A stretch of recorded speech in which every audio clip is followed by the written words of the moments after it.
Virginia Tech 37, Miami 16. Mark Rogers TV with some instant analysis with Mike McDaniel from inside the ACC and Fighting Gobbler as well. Mike, we talked about the game last night and did a pretty thorough analysis, and I've got to say, in the end, I was looking for a prediction, and you were pretty comfortable with Virginia Tech not only winning, but covering the spread. And at the same time, you probably didn't anticipate this much of a thorough win, all sides, every facet of the game. Well, I wrote over on fightinggobbler.com this afternoon, put up the game preview, and my score prediction was 30-13 Virginia Tech, and it was 30-16 there before the late touchdown run by Gerard Evans. So I was actually pretty close on the score prediction. I guess initial takeaways from this game tonight, obviously Virginia Tech not having Kenny Canham or Nigel Williams, both were listed as questionable. I thought both, had a pretty good chance of suiting up. Apparently they were more injured than I thought coming off of a short week. Neither of them are able to go. You have Trayvon Hill step in. Vinny Mahota had a huge night. Both of them are defensive ends for Virginia Tech. Trayvon Hill actually lost his grandmother earlier in the week. We found out after the game, which is a pretty crazy story. He loses his grandmother on Tuesday. He flies out and back on Wednesday to attend the memorial service, gets home late last night, and then comes out tonight and plays the best game of his young career here as a freshman at Virginia Tech, played the most snaps that he has since he's arrived on campus, and made a huge impact on the game tonight at defensive end. Hokies defensive line, of course, finished the game with, or the defensive line, the defense as a whole, finished with 8 sacks. Tremaine Edmonds had a huge night. Matua Puaka in coverage, another great night. Terrell Edmonds, the other Edmonds brother, had an insane interception there back in the second quarter.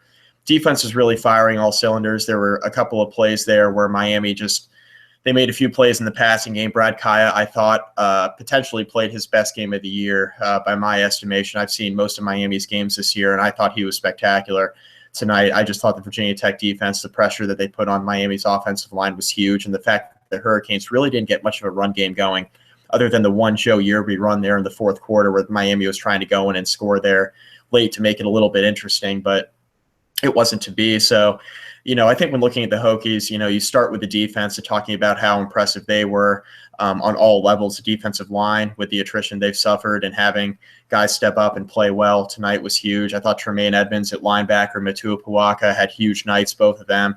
And then the secondary, I thought, despite a couple of plays that kind of got away from them there, I thought overall, from start to finish, they had a pretty good night other than the 2 or 3 big plays that they gave up with a little bit of miscommunication on the wheel route. The same route beat them twice there in the passing game. Ended up one went for a long gain, and if I believe it was Amon Richards didn't trip over his own feet, it would have been 6. And then a similar play later in the game ended up costing the Hokies because Miami ended up scoring on that play as well. Braxton Berrios had that one crazy touchdown in the back of the end zone there late in the first half. That was a huge drive by Miami to get back into it. But the Hokies were resilient, and I think that that's the kind of story of the night.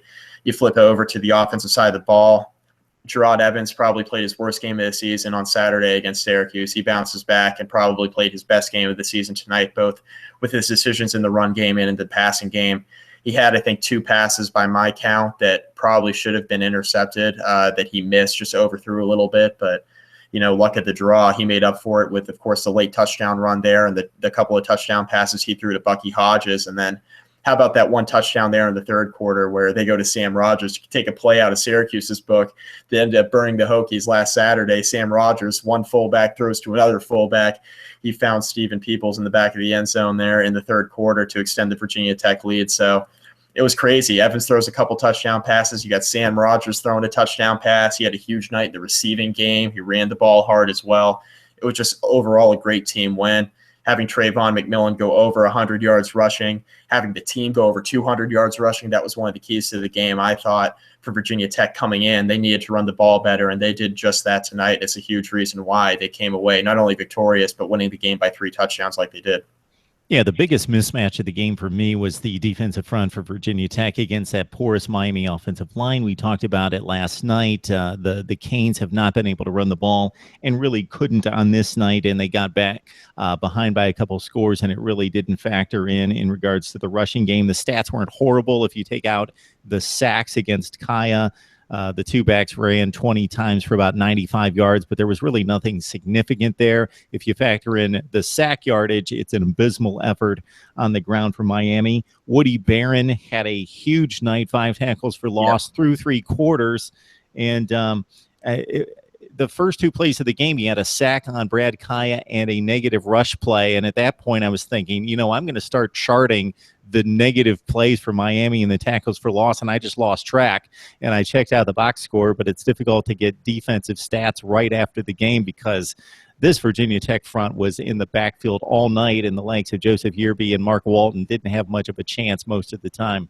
It's funny because I get off on that tangent. They're talking about the defensive ends and the linebackers and the secondary playing well, and I completely forget about the interior defensive line where they're without Nigel Williams tonight. Woody Barron steps in. He's played well all year for the Hokies, but he absolutely needed to have the type of game that he had tonight. He was everything the Hokies needed him to be and more. He came out after the game in an interview and said that he wanted to be an example, and it was kind of implied that he had to have a big game because he had to set an example for the younger guys. Not having Nigel Williams in there due to injury and having Woody Barron, already a guy who plays a lot for the Hokies, rotates in there with Nigel Williams regularly when both are healthy, and having him step in and play almost the entire game and having the impact that he had, all the tackles for loss that you mentioned, it seemed like on nearly every big play that the Hokies had in the backfield against Miami, Woody Barron was at least around the football. It was a huge night for him. And like you said, Mark, the fact that the Hokies came into this game, they knew they were going to have some question marks on the defensive line, weren't sure if guys were going to play. And, they had a better idea, of course, than we did. And having guys like Trayvon Hill, Woody Barron step up, Vinny Mahota had a huge night after his shoulder popped out of place in the second quarter. They got that set and figured back out, and he comes back in, has a huge second half. So, yeah, if there was one overarching element of the game, it was the Hokies pass rush against the Miami offensive line. I mean, the Hurricanes offensive line, they were porous to begin with. They've been porous the last few years. They played a little bit better at the outset of this year, but you have to think now that a lot of that was due to the caliber of opponent they were playing. You're seeing them struggle now against some of the better defensive fronts in the ACC, and it'll be interesting to see how they react because they have a big game going on the road to Notre Dame next Saturday. Mike, you alluded to the night that Sam Rogers turned in. One of the most fun plays of the night was, and there were actually 2 pass plays to him, 2 catches for 72 yards, but the first one for 52 yards where the action of the play was going right and sucked the defense to the outside. He ran right down the middle of the field. Once he caught the ball, you would think, okay, he was wide open. He's the fullback. They're going to tackle him there. But, man, he put some moves on the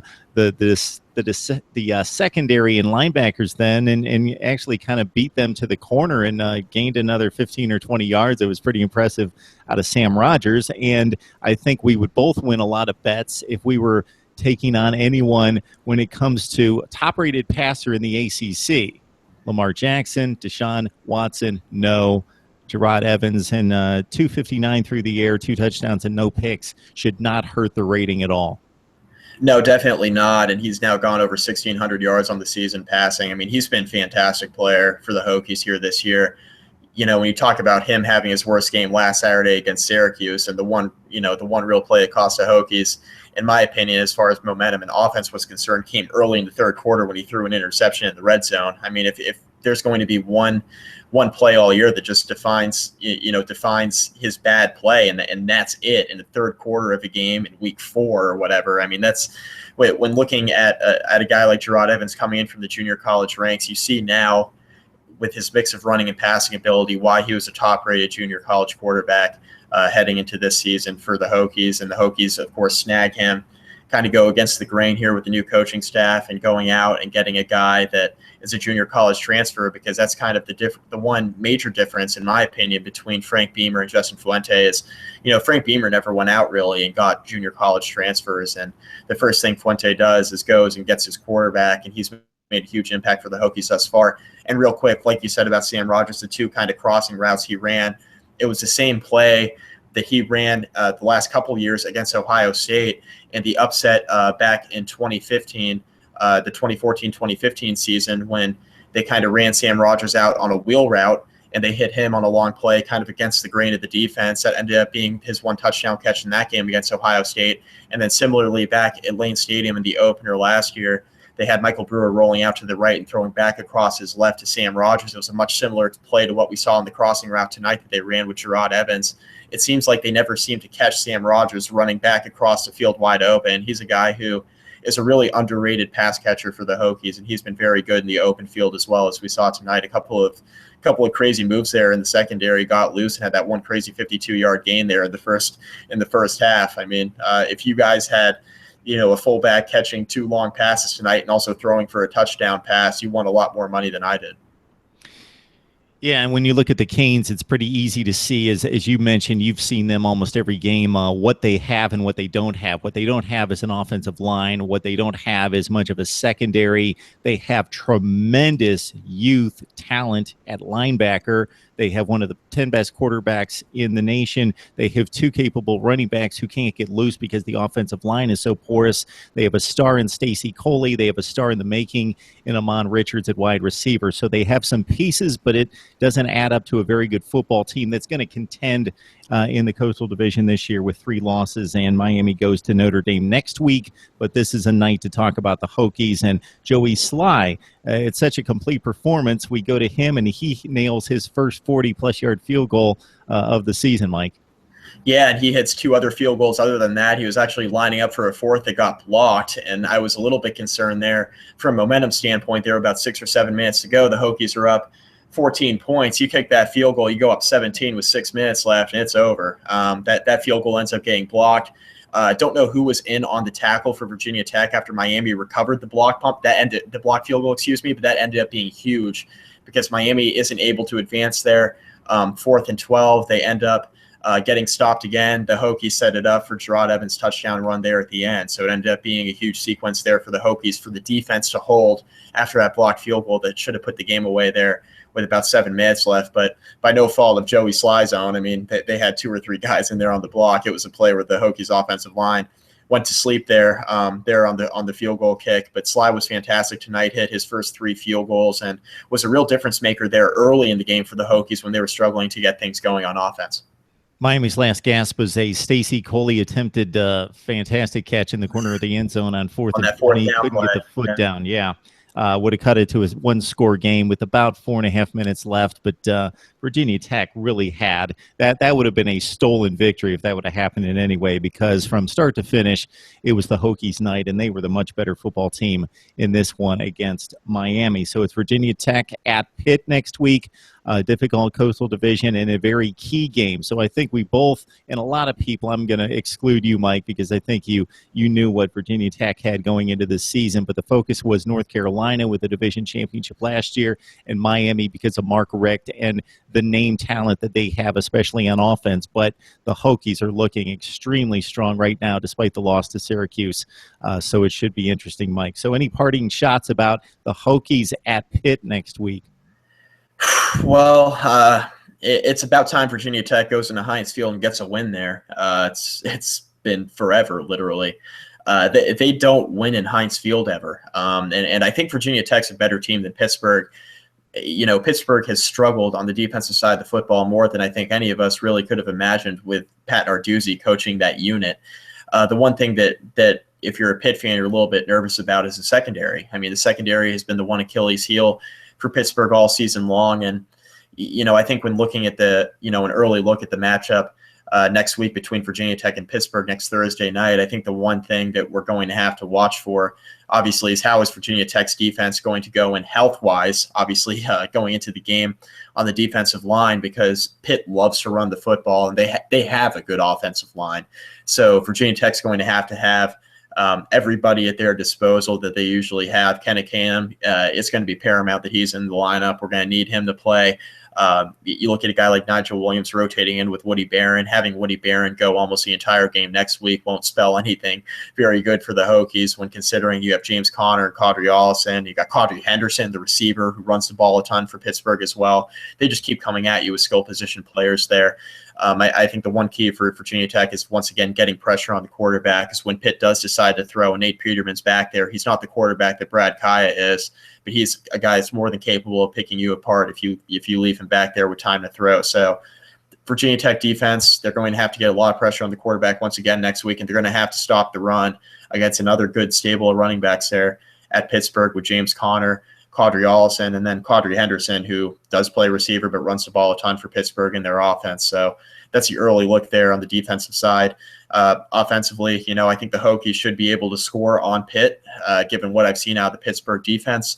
Running the ball might not come as easy tonight or next week as it did tonight for the Hokies, because Pittsburgh's defensive front, more specifically Ewan Price, who could very easily win Defensive Player of the Year in the ACC.